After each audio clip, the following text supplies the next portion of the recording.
Awesome. Thanks, Elizabeth. Thanks for getting us started and organized today. Welcome, everyone. We're so excited to be here with you. We've been talking about having a town hall for a few months and are really looking forward to just sharing a bit more about QueerSpace and kind of what we've been doing for the last 3 years, and also what we are planning over the next 2 to 3 years. So we have some new strategy stuff to share out with you all.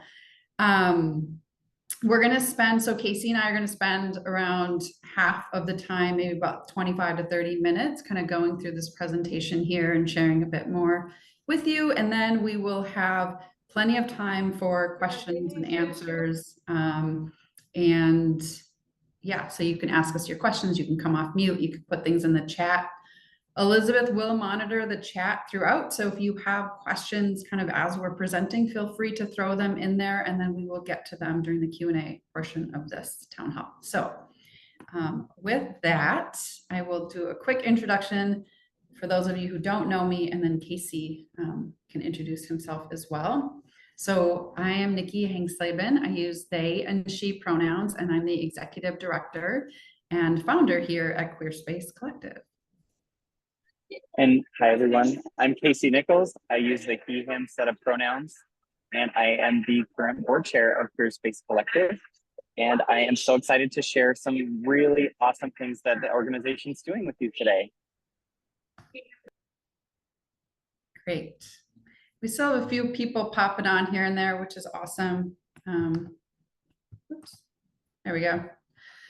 So our mission at QueerSpace is to create space for LGBTQ plus youth to feel safe and empowered to be their true selves. And we really have this collective vision to create these supportive spaces, the supportive environment, and a community that's kind of wrapped around them and was really helping them develop a strong sense of pride in who they are, where they come from, and where they want to go.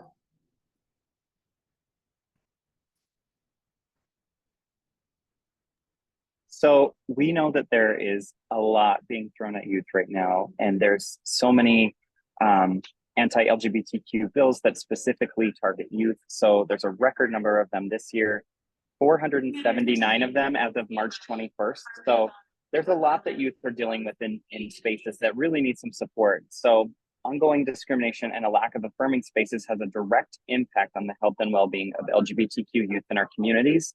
So some statistics: LGBTQ youth reported having at least one LGBTQ affirming space or person that had reduced the risk of suicide by 35%. And in addition to that, 75% of LGBTQ youth have experienced harassment due to sexual orientation or gender identity. 45% of LGBTQ youth seriously considered suicide in the past year, including more than half of transgender and non-binary youth, which is 53%. Which is 2 to 3 times more likely than their heterosexual peers. 73% of LGBTQ youth experience anxiety and 53% experience depression. LGBTQ youth represent an estimated 40% of the youth homeless population. So with those statistics being said, there's a lot to do in this space, and the youth in our community really need our support. Thanks, Casey.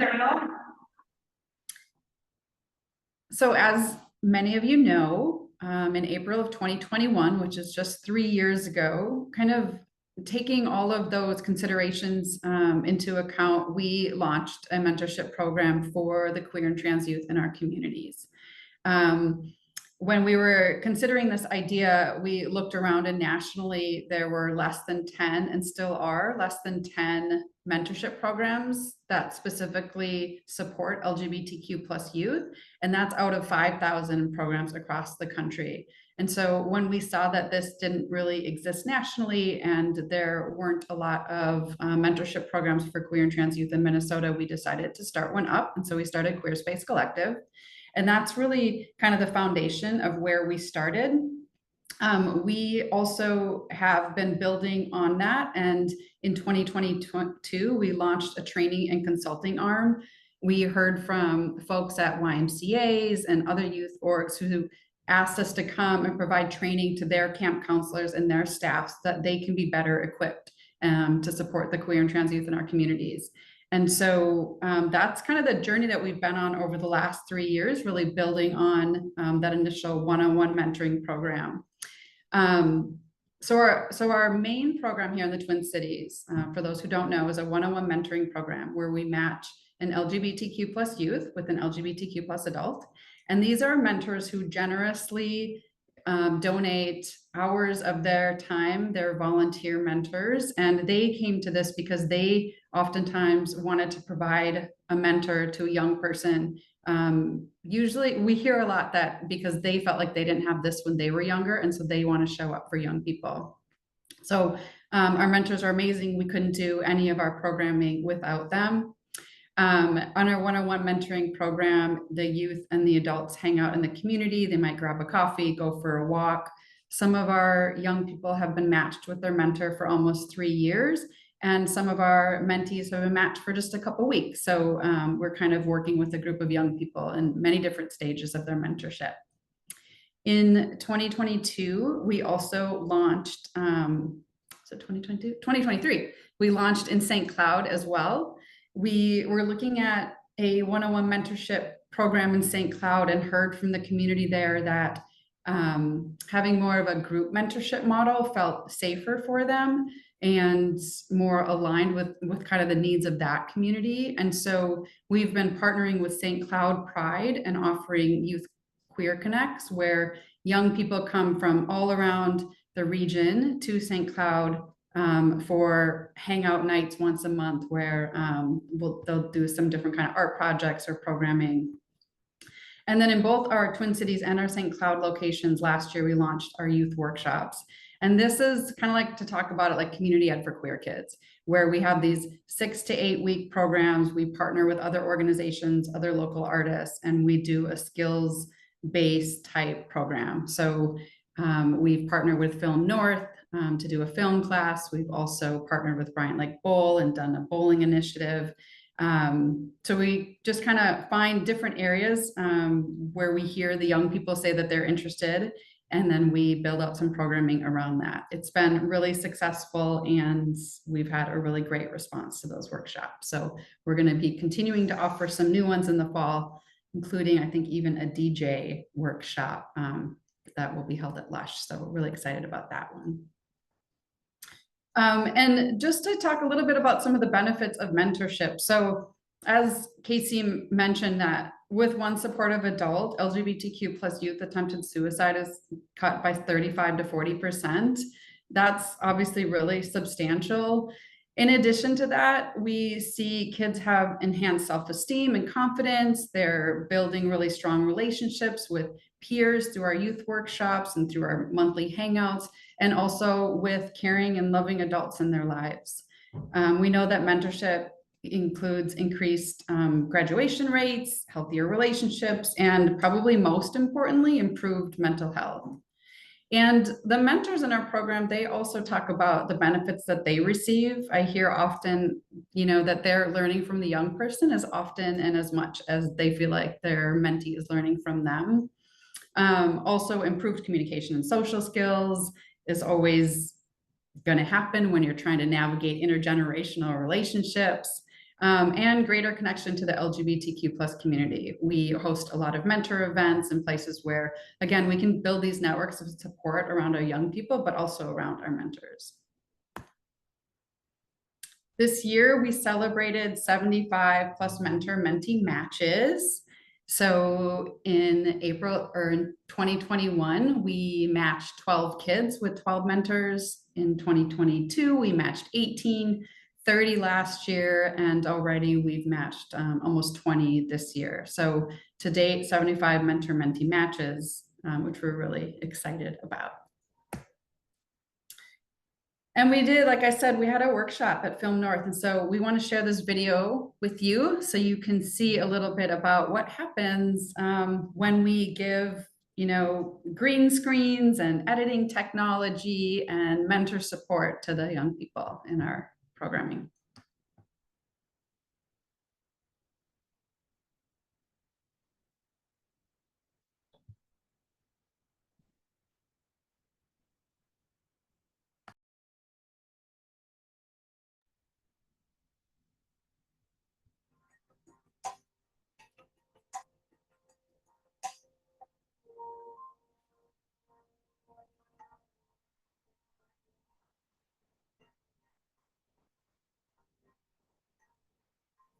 Nikki, the sound is pretty quiet. Is anyone else having trouble hearing?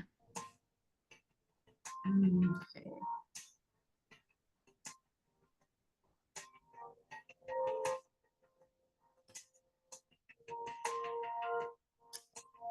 Let me see, Elizabeth. Let me pause this for a minute. Stop my share and see if there's an audio.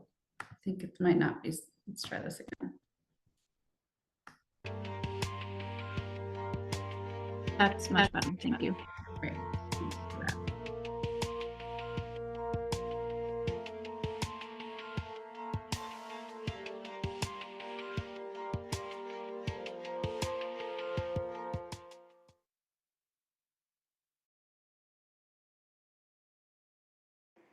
My name is Kayvon. I use she, her pronouns. My name is Mac. My pronouns are he, him. Evelyn, she, her. Hi, I'm Ellie or Salem, and I use they, it pronouns. If I could time travel anywhere, I'd probably choose Japan. 1980s. That's a very good question. I'd probably say, like, right when Hawaii was, like, founded.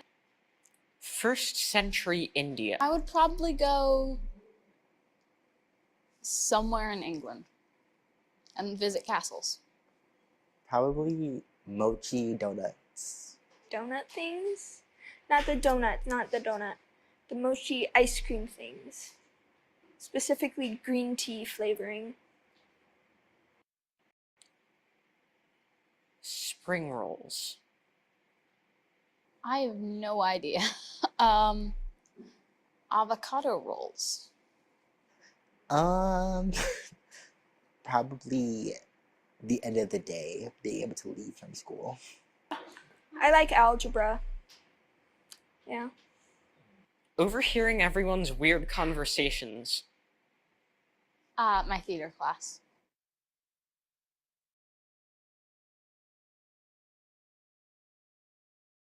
Meeting new people is always awkward when passing as straight. Hi, I'm Cody. Nice to meet you. Nice to meet you too. I see you're wearing a ring. Is your wife anywhere? No, but my husband is. And there it is, the slow realization that you made a critical mistake. You thought he was straight. I mean, how could he not be? The bland hoodie, the baseball hat, shoes he's clearly had way too long. He's not wearing bright colors or rainbows. I don't think I heard a lisp. How could he not be straight? But he's not. And now you have to figure out what to say, and you need way too long of a pause to figure it out. Oh, I didn't mean to assume. Oh, great, I have a gay friend. You guys should meet. Wow, my gaydar is really off. Oh, that's nice. Don't be like them. Avoid the awkward pause and steer clear of stereotypes. Your future self will thank you. Cool, my dog is also gay.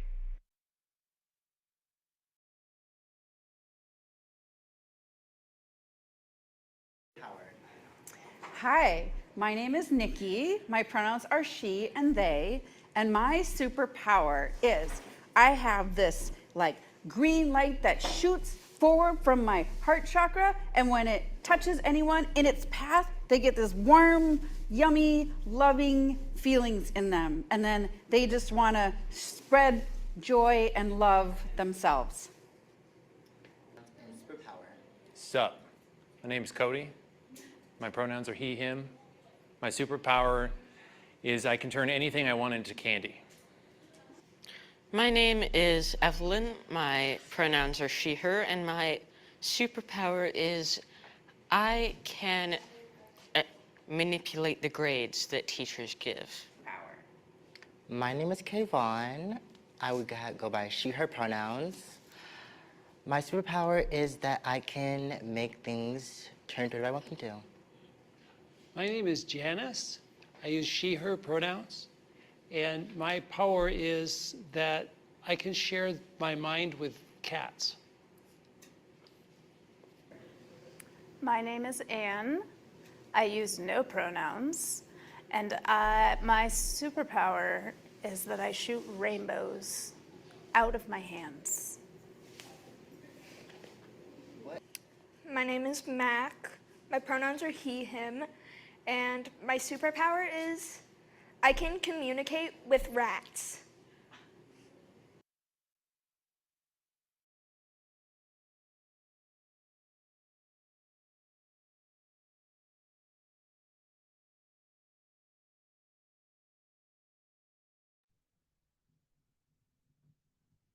So this is a great workshop that we held in the fall, and Pam Colby is an educator and also a filmmaker. And so she worked with us on designing, figuring out like what do the kids want to present, how to do a green screen, how to set up interviews and questions, and just kind of the whole process. And then we worked for a few weeks on editing it and putting it together.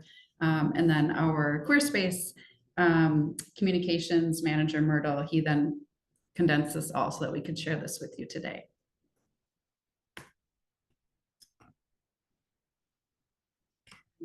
There we go. Over to you, Casey. Perfect. So I want to talk a little bit about the training and trainings that Nicki had mentioned earlier. So we also uncovered that there's a need to provide inclusivity training for companies and organizations that are also in youth spaces. So, you know, for the broader LGBT community, which, you know, national youth serving organizations, corporations, educational institutions, and really help them along in their journey of LGBTQ youth inclusivity. So to zoom in on those trainings, our training team brings a deep understanding of gender-based inequities and the impact oppression and discrimination has on LGBTQ youth.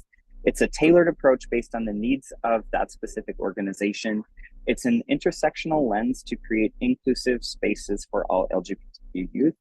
And, you know, again, how the training happens is there's kind of a three-pronged approach to this. So it's organizational training and consulting. So it's very much tailored to that organization or group. It's community-based. So it's in collaboration with a community-facing organization. We co-host culturally competent training series to educate the community. And then there's also cohort training and technical advisory support. So staff from 10 to 15 organizations meet as a cohort over the course of 6 to 9 months to discuss and implement best practices to support LGBTQ youth and adults. So the next slide, here are some of the training topics that are listed in that training. So it's varied, and really this kind of is a blanket umbrella approach around a lot of the topics that are impacting LGBTQ youth. There's an intro to LGBTQ identities. There's supporting trans and non-binary folks, seeing and celebrating LGBTQ women, recognizing intersectionality, understanding and overcoming implicit biases and microaggressions, cultural competence and cultural humility, creating inclusive youth spaces, LGBTQ youth and healthcare, and becoming an LGBTQ ally. And you know, each training session is about 60 to 90 minutes, depending on the topic. And you know, these trainings are really, really impactful. And us as a board have also you know, attended several of these trainings. And you know, when you've been in these spaces for a while, you think, oh, I understand intersectionality, or I understand LGBTQ identities, but these are very in-depth. And I remember I walked away from that, taking a lot away from it and learning on a deeper level how we can support LGBTQ youth and create inclusivity. So the next slide. So here's some of our impact. This, when you put it down on a slide, this is so exciting. And I just want to take a second to talk about this. So 3,900 mentor donated hours to support youth. And that time is valued at $120,000. That is, we are so grateful, again, as Nicki was saying, for our mentors. They are the core really of who supports the youth in our organization. There's, again, 75 plus mentorship matches in our history, and then 5, 6 to 8 week youth workshops as well. So the other part of this, as we were just talking about the training, so our LGBTQIA plus inclusivity trainings have been conducted to 97 organizations, and that equates to 5.8 thousand individuals. And then in summary, we have served 3,500 plus youth. So super exciting when you break it down. And it's really exciting to see that growth as well. Thanks, Casey. And just to reiterate, so the 3,500 youth that we've served, this is through our direct mentorship programs. This is through our youth workshops, through our Spirit Day events, and also in collaboration with other youth orgs through the Minnesota Coalition and School Outreach Coalition. And through there, we've attended and participated in QQuest and Youth Pride. And so in collaboration with community and through our direct service, we've had a lot of impact for youth over the last 3 years. It's really exciting. So in the fall of 2023, around 6 months ago, we hired a consultant, Marcus Owen, who was fantastic, and he worked with us to learn from the community and then did deeper dives with the QUEERSPACE staff and QUEERSPACE board to really take a step back and think about what do we want the next 3 years to look like. So QUEERSPACE started as this idea of we're going to provide one-on-one mentorship in the community. And as we've seen over the last 3 years, it's evolved into youth workshops and Queer Connect in St. Cloud and training and consulting. And we know, like you all probably know, that there is so much work to do in this space and so many ways that we can show up for our young people. But we also know there's limited time and limited capacity. And we wanted to be really intentional about what do we want these next 3 years to look like? What do we want to focus on? Do we go broader? Do we go deeper? And so we came up with this vision, which we're really excited about. And then we'll get into a little bit more of the nuts and bolts. But our vision is in the next 3 years that QUEERSPACE Collective will emerge as a national leader in the LGBTQIA+ youth mentorship and development, empowering and connecting young people through dynamic programming, impactful partnerships, and advocacy. Our commitment is to foster inclusive and diverse communities where LGBTQ+ youth are recognized as influential leaders, shaping society with a sense of empowerment, belonging, and pride. And we look at this regularly, and this is really our driving force and our vision for the next 3 years. So when we look at what does that look like for us, we then did a deeper dive and thought about what strategies do we want to put in place in order to really create that 3-year vision where we're sharing our knowledge nationally, which we're already doing. We go to Mentor Minnesota's or the National Mentoring Summit, and we share best practices around mentorship for queer and trans youth. Some of this stuff is already in place. So we figured out, where do we want to go deeper? Where do we want to go broader? As you can see, this is a little bit of a timeline here. And while it says a 5-year strategy, it kind of starts back in 2021. So maybe 7 years is really where it should be. But the bottom section, our focus is really around reducing barriers. We know that there are a lot of kids who are participating in our programming now, but we want to reduce barriers so even more kids can come. Part of that is, so our focus is really around expanding our hangouts throughout Minnesota. So really building on our partnerships, leveraging our learning, and expanding to other communities. We also know that the Twin Cities and our presence here in the Twin Cities is really important. And what we've heard, I mean, the number one question, or one of the number one questions over the last 3 years is like, where's the QUEERSPACE space? Like where do y'all hang out? Where do you all go? And while we love to say that we engage in community and we host, our events and our hangouts throughout the Twin City metro area, and we know kids are coming from all over the Twin City metro, from St. Boniface to Stillwater and everywhere in between. We needed a place where we could call home, where we could have some small office space, but more importantly, have a place where young people in our community can come and hang out and meet other queer and trans youth, do homework, get access to resources. and a place where we can provide training and mentorship opportunities for the community. So we are opening a youth center in the fall. Casey will share a little bit more about that shortly. We're really excited about that. And while we put it as part of our 3-year strategy, once we kind of like gave ourselves the go to really look for opening a youth center, things started happening pretty quickly. And so this is well on its way, and yeah, super excited about that. We're also looking at launching a virtual mentorship app.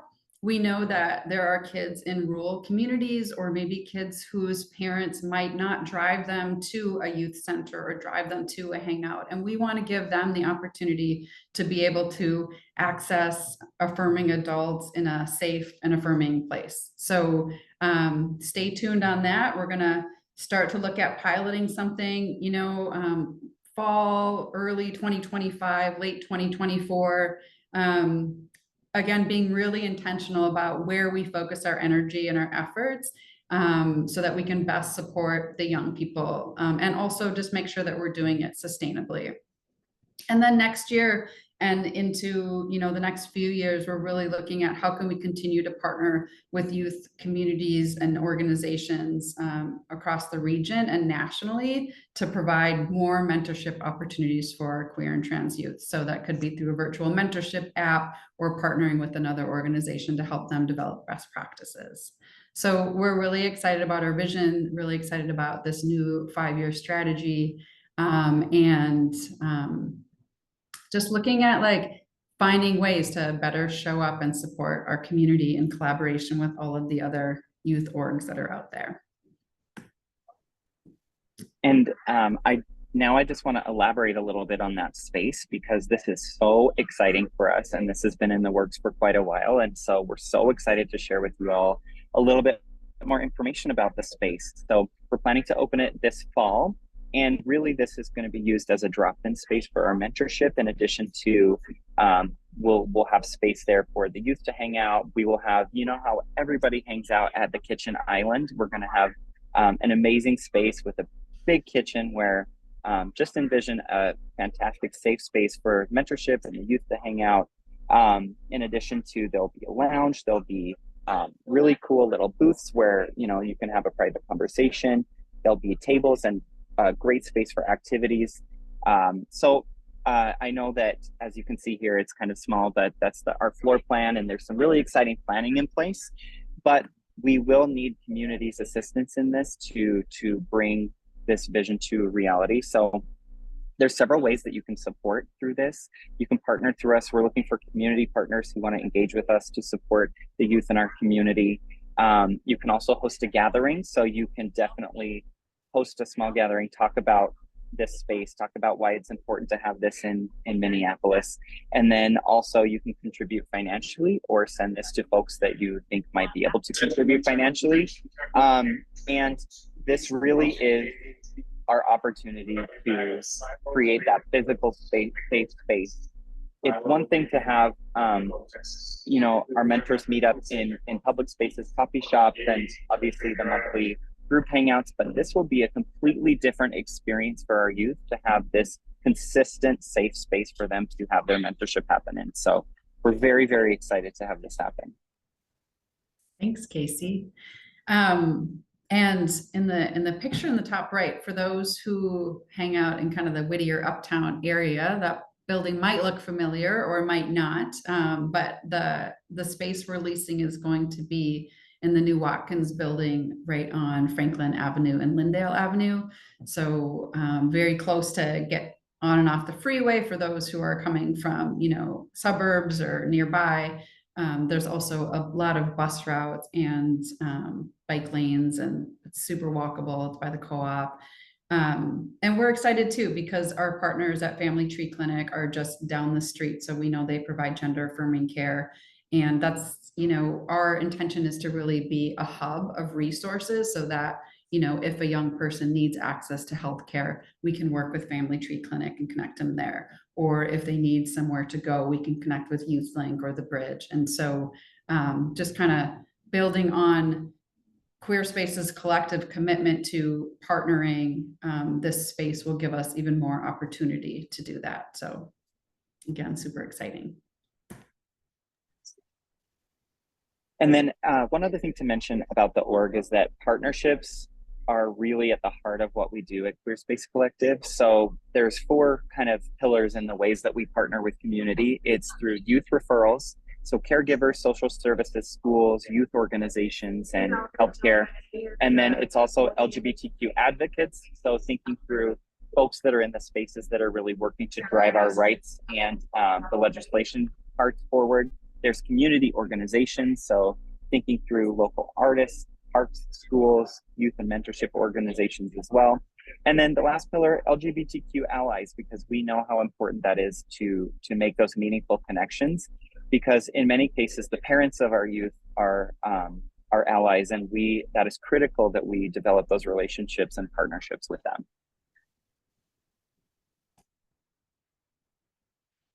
Awesome. So that's kind of the exciting news we wanted to share with y'all around our 3-year strategy and our vision and the opening of a youth center in the fall. So we want to spend some time now opening up for any questions and answers, and you can raise your hand. Elizabeth will be monitoring, or put a chat in the box, and we'll see if we can answer your question today.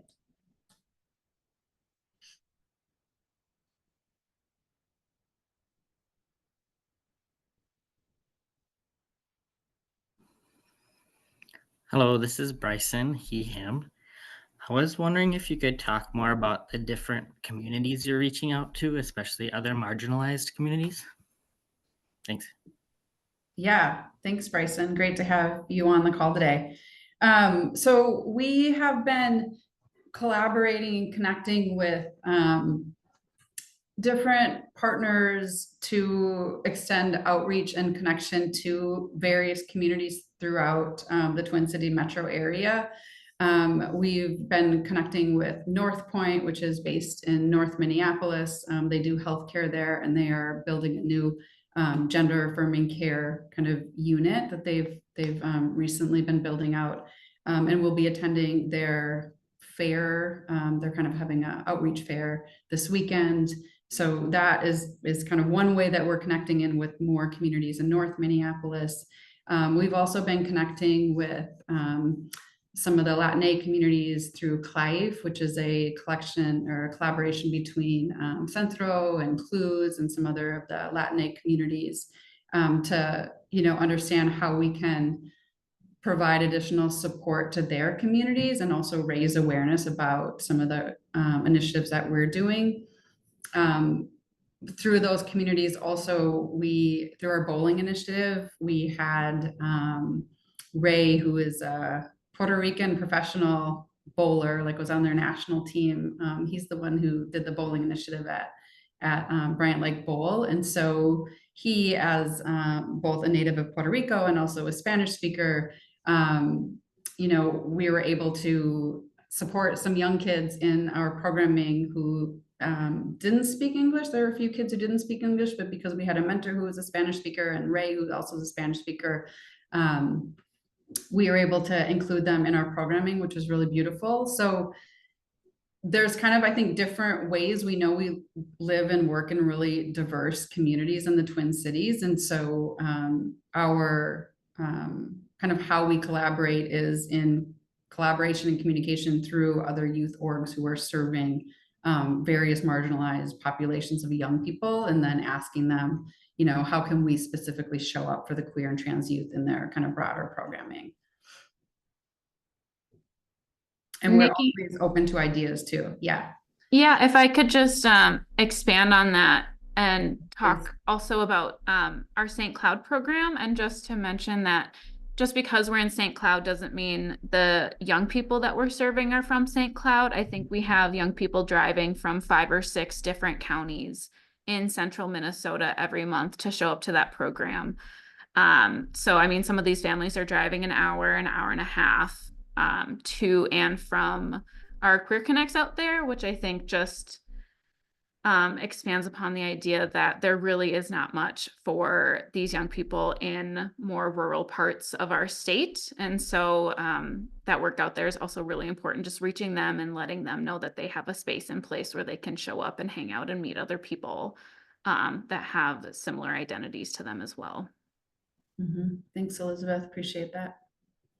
Yeah, and part of why we're intentionally building a space right, you know, kind of in the heart of Whittier, is so that more BIPOC youth can be involved in our programming as well, and that we can be more accessible to young people kind of in the surrounding areas.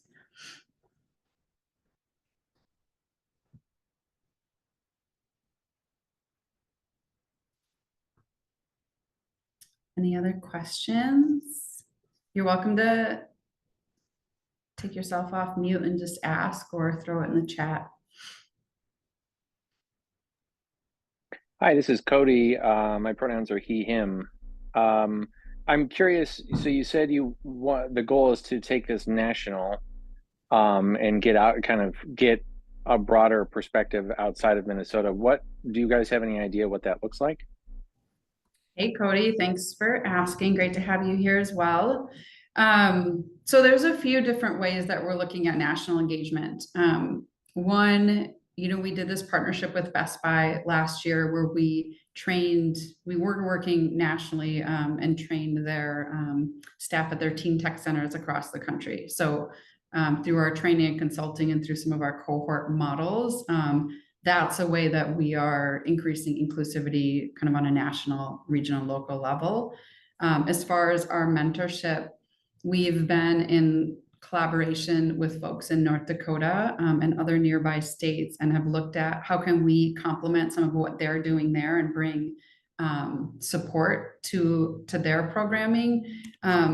We were talking, like, kind of had deeper conversations with some of the folks who are doing some programming in Bismarck specifically, and we were like, should we do a mentorship program here? Should we collaborate on a one-on-one mentorship? And their feeling was there's a lot of kids there, but most mentors leave, or most, queer trans folks, especially trans people, leave North Dakota when they are of age and come to Minnesota or nearby where they can feel, safer. And so we're like, okay, well, that doesn't make sense. And so this avenue of doing a virtual app, we think is going to be a great way for us to work with kids rurally in Minnesota and then kind of roll that out throughout the Midwest and nationally.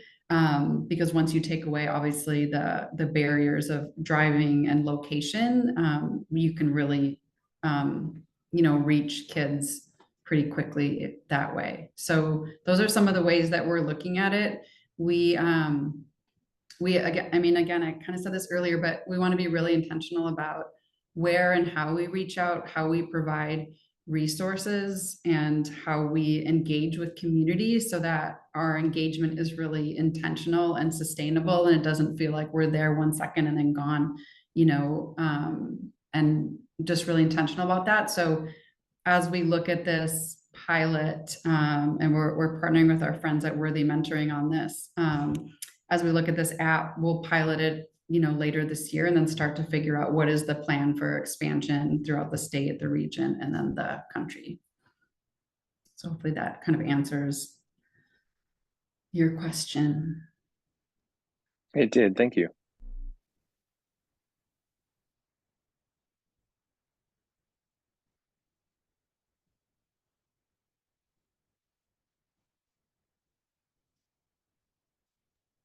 Looks like Tim raised a hand. Hi, Tim. Feel free to come off mute and. Excuse me, I'm just getting over a cold. I'm wondering about the expansion program in terms of, it's been a difficult process to get the mentors you have, and to greatly expand that program. Where would you find enough people willing to be mentors for something like that? Yeah, that's a great question. We've had a lot of mentors sign up and are signing up pretty regularly. So while it's challenging to get mentors, we also, like, the adults in our community have really stepped up and shown up to be mentors in this program. Part of why we started our youth workshops is so that we could do a group mentoring model where we could have 2 or 3 mentors work with 15 to 20 kids. And so that was kind of the impetus behind the youth workshops and the group mentorship model. What came out of that and what we heard after our pilot is that the young people loved that model because they then could connect with other peers at the same time as they were then, connecting with caring adults. And some young people didn't want a one-on-one mentorship where they're hanging out one-on-one. They'd rather like hang out with their peers and then, experience adults. So I think as far as we look to expand, that's part of what we evaluate is what does the model look like or need to look like in different communities based on that community, based on what the mentors and the adults are saying, and the availability of them. So St. Cloud is a good example. We were going to do a one-on-one mentorship program there. And when we started diving deeper, we heard from mentors they didn't feel safe doing a one-on-one mentorship because they were afraid they might be targeted by the community. And so we moved to the youth workshop model there as well, which has been great. So, I think there are queer and trans folks everywhere. And there's a lot of ways that we do outreach and recruitment. And as we look at different communities or different mentorship modalities, whether it's the app or in person or youth workshop, that's part of kind of how we assess where we go, what is the need, what does the community already have, and then how do we tap into community programs that already exist to share ours and to like connect with their networks. So if I didn't answer your question, feel free to, I'm happy to share a little bit more, but that's kind of how we go about mentor engagement. And one thing to elaborate on one thing that Nicki just said too is that really as we have grown and some of those things that we highlighted that we've accomplished, it's because we are nimble and have been able to pivot when community says that, this is working or this is not working. We've really been able to tailor it to what the community is saying. And in addition to that, really all of the big decisions that we're making and this strategic plan is all youth-centric and what are the youth telling us that they need in the community. And that's something that I think we're really proud of, is that every step of the way, it's been very youth-centric and around what the youth in the community are asking for. Mm-hmm. Thanks, Casey. But that would be very much the youth that are already participating with you. Youth that decide not, hear bad things or decide not to join you, you would never hear their views. So that's kind of a self-replicating audience, isn't it? Well, not necessarily. I'll go ahead, Nicki. No, you go ahead. I feel so within that, originally and continuously, we have a year-long mentorship program. So a year can be a long time. So what that means for us and our perspective is, the youth several months into the program, we have the ability to listen to what they're saying and then pivot to their needs and so forth. And then, after that year-long program, they can also help us identify ways that we can improve and then say for the next round of the folks and youth participating with us, what can we expand on, or what are the youth saying that would work better for them also? Yeah, and then, the other things we're doing is obviously there's a lot of research out there. So, we're leaning on research that Trevor Project has done or ACLU or others who are working in this space. And we also go to schools and talk to GSAs. We ask, just out in community who aren't part of QUEERSPACE, we're at Exploration High, a few other organizations or a few other schools, and asking them, especially around this youth center, what do they want to see in a youth center? What do they feel like would be helpful? And so we're always assessing and pulling in information from a lot of different sources and a lot of different ways, some which comes internally from kids who are in our program, some who are brand new to our program, and some who have really nothing to do with our program, but are just part of the queer and trans community. So Elizabeth, I think we probably have time for maybe one more question. Yes, is there anyone else who has a question that they would like to ask? I don't have anything in the chat, but if you'd like to unmute yourself, feel free.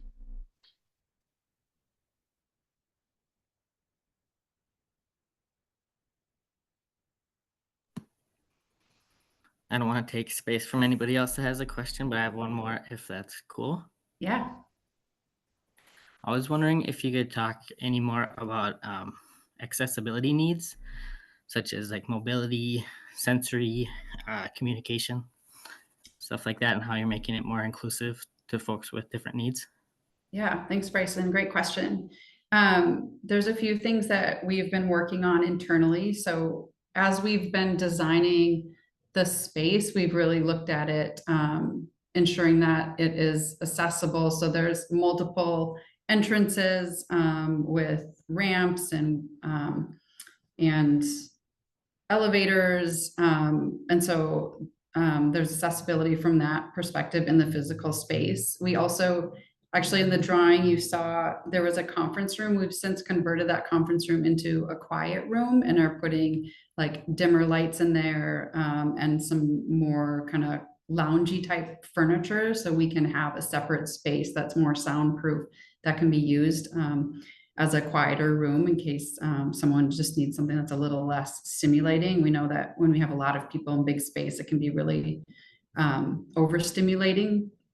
And other things we're doing is purchasing noise canceling headphones so that we can, ensure that if our young people or our mentors are feeling like they just need a little bit of a quieter space, that those can be available for youths, and like dim lights and soundboards so that it's going to muffle sounds a little bit. So we're working with our consultants on that and our architects on that. And also just recently did some work with the Autism Society of Minnesota to provide some training and some things to be thinking about as an organization as we continue with our mentorship program and build out this new space.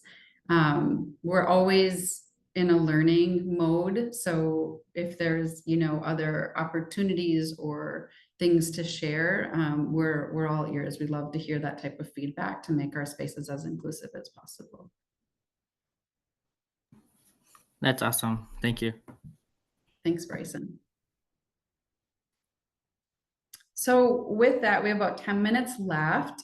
We just want to share a video from our Spirit Day event in 2022. We started these events in 2021 and collaborated with GLAD, who does this National Spirit Day, which is really a commitment to wear purple, and it's a commitment to stop bullying for LGBTQ plus youth. So we decided instead of just doing an online commitment or an at work or at school commitment, we wanted to have a little bit of a party where we can really celebrate our youth. And so we had our first Spirit Day in 2021, where we have drag queens and live music and arts, and we invite all of our community partners to come and participate and share resources. And so we're going to share this video with you from our 2022 Spirit Day that really just gives you a bit of a feel for QUEERSPACE and kind of what we hold dear and what we prioritize as an organization. Let me know, Elizabeth, if you can't hear sound, but hopefully we're all set up well now. So here we go. Saying, oh, can't you taste the feeling?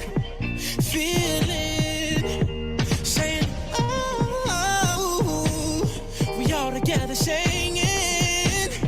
Look how far we come now, now, now, now. There's beauty in our unity we found. I'm ready. We still got a long way, but look how far we come now, now, now, now. Hands up for your colors.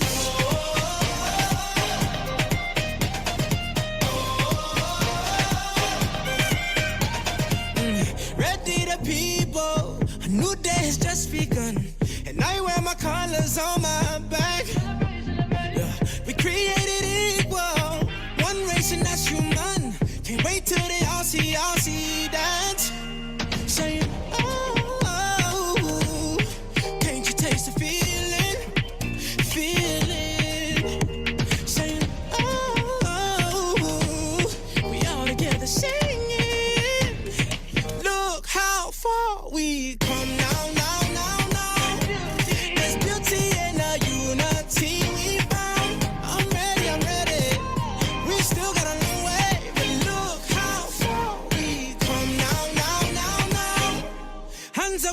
colors.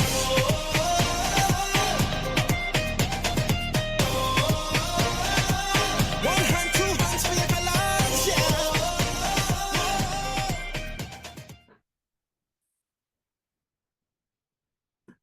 Saying, oh. There we go. So with that, we want to thank you so much for joining us today. If you want to get involved, you can reach out to us at info@queerspacecollective.org. If you're not on our newsletter yet, you can sign up on our website. There's a way to schedule a training if you'd like at training@queerspacecollective.org. Everything's on our website. Also, as you probably know, we're coming up on Pride Month, and so we will have a lot of activities. Tonight, Elizabeth and I are going to be at Indeed Brewery. We're hosting a drag bingo for Indeed We Can. They're doing a fundraiser for us there. We're going to be having a block party at Red Rabbit. We'll be out in community at Pride events, so you can see those in our newsletter. And also we'll have an events page that's updated with kind of our activities over the next month. So thank you for attending our first ever town hall. If you have any feedback for us, like I said, we're always happy to hear feedback from community, and just really grateful for all of you and our broader community really supporting this work so that we can support our young people. So appreciate you. And thanks, Casey, for sharing also, and Elizabeth for hosting today. So have a great rest of your week, and reach out if you want to chat more. Thanks, everyone. And thank you, Nicki, for hosting. We appreciate you all very much. Thank you all so much. Hope you have a wonderful rest of your day.